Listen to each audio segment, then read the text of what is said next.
Welcome to Bite at a Time Books, where we read you your favorite classics one bite at a time.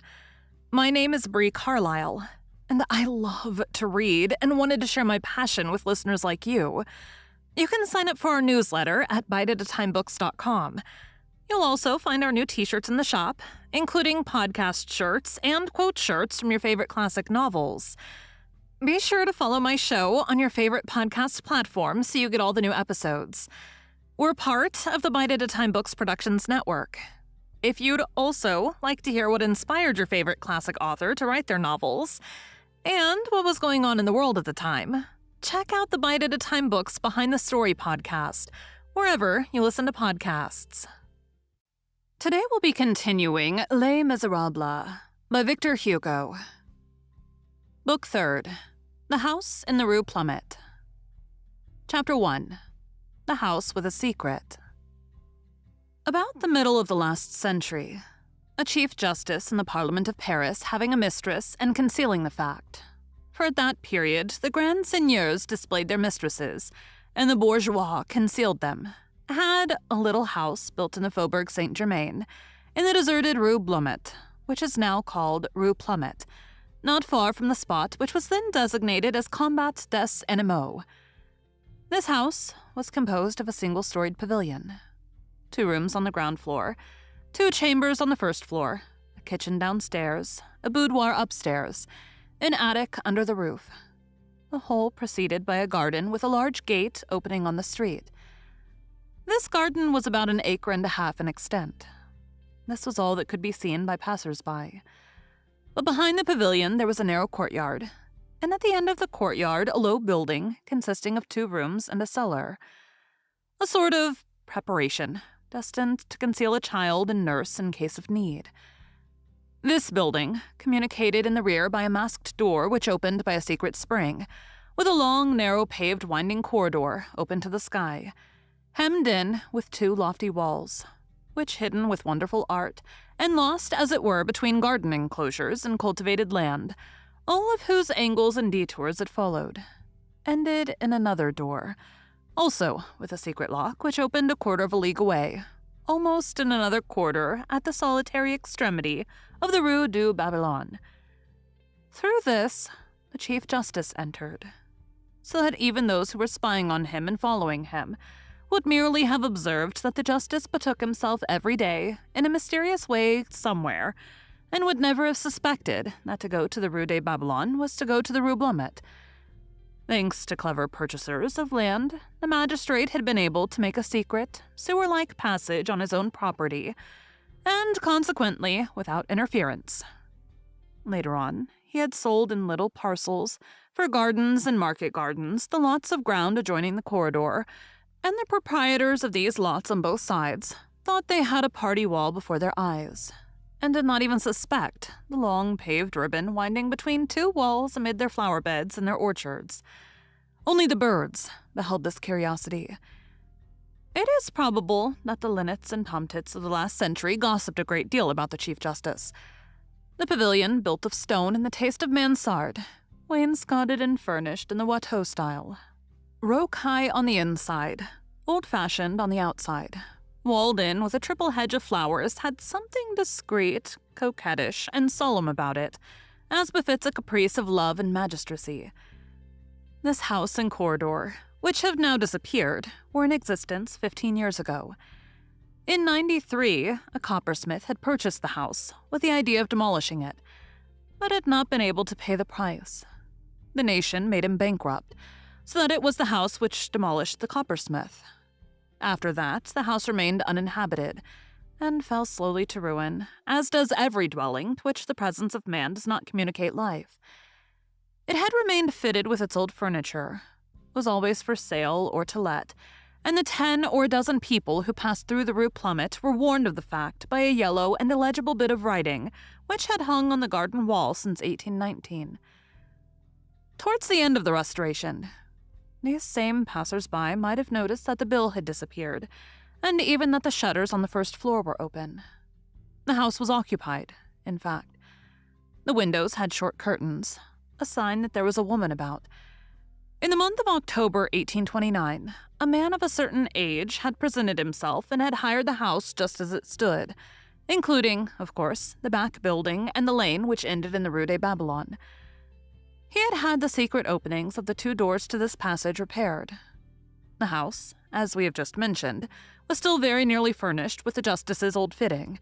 The new tenant had ordered some repairs, had added what was lacking here and there, had replaced the paving stones in the yard, bricks in the floors, steps in the stairs, missing bits in the inlaid floors and the glass in the lattice windows, and had finally installed himself there with a young girl and an elderly maidservant without commotion. Rather like a person who is slipping in than like a man who is entering his own house. The neighbors did not gossip about him, for the reason that there were no neighbors. This unobtrusive tenant was Jean Valjean. The young girl was Cosette. The servant was a woman named Toussaint, whom Jean Valjean had saved from the hospital and from wretchedness, and who was elderly, a stammerer, and from the provinces, 3 qualities which had decided Jean Valjean to take her with him. He had hired the house under the name of Monsieur Fauchelevent, independent gentleman. In all that had been related heretofore, the reader has doubtless been no less prompt than Thénardier to recognize Jean Valjean.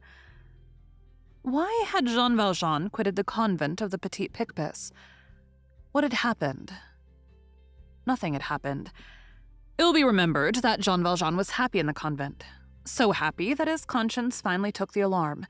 He saw Cosette every day. He felt paternity spring up and develop within him more and more. He brooded over the soul of that child.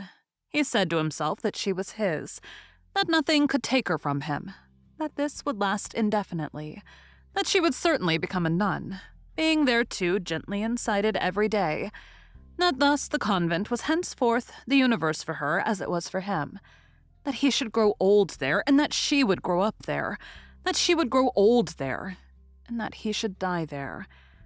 That, in short, delightful hope. No separation was possible. On reflecting upon this, he fell into perplexity. He interrogated himself.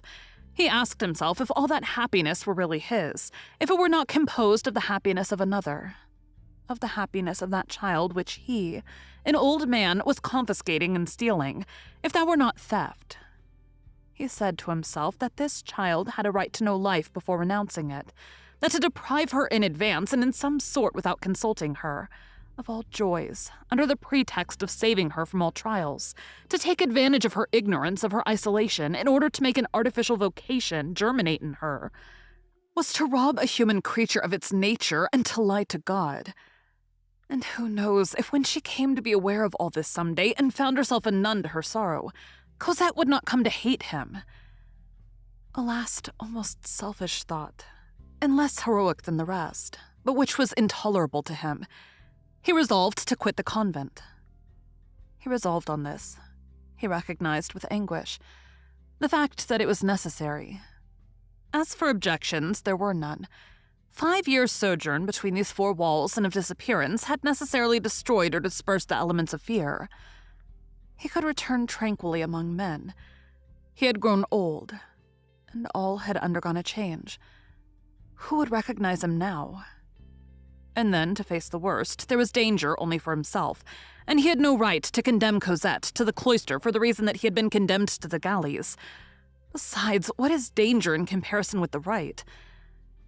Finally, nothing prevented his being prudent and taking his precautions. As for Cosette's education, it was almost finished and complete. His determination once taken, he awaited an opportunity. It was not long in presenting itself. Old Fauchelevent died.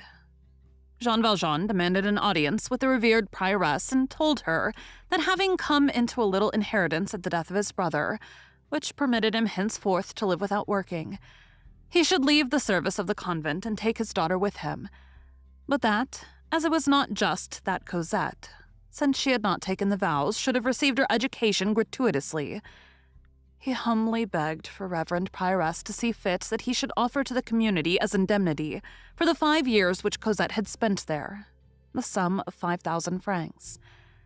It was thus that Jean Valjean quitted the convent of the Perpetual Adoration.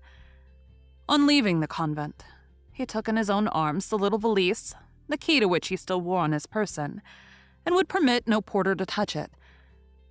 This puzzled Cosette, because of the odor of embalming which proceeded from it. Let us state at once that this trunk never quitted him more. He always had it in his chamber. It was the first and only thing sometimes that he carried off in his moving when he moved about. Cosette laughed at it, and called this valise his inseparable, saying, "I am jealous of it."